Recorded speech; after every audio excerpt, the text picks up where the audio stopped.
حضرت ابو ہریرہ رضی اللہ تعالیٰ عنہ سے روایت ہے کہ رسول اللہ صلی اللہ علیہ وسلم نے فرمایا، مومنوں میں کامل ترین ایمان والا شخص وہ ہے جو ان میں سب سے بہتر اخلاق کا مالک ہے، اور تم میں سے بہترین وہ لوگ ہیں جو اپنی عورتوں سے بہترین سلوک کرنے والے ہیں۔ اسلام میں عورت کی عزت، مقام اور وقار بنیادی تعلیم ہے۔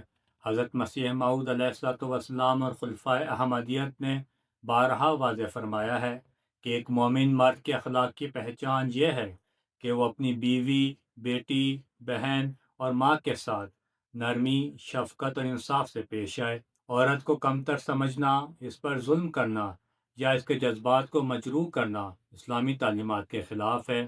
رسول اللہ صلی اللہ علیہ وسلم نے ایک موقع پر فرمایا، عورتوں کے ساتھ حسن سلوک کرنے کی میری وصیت کو قبول کرو، کیونکہ عورت کو پسلی سے پیدا کیا گیا ہے۔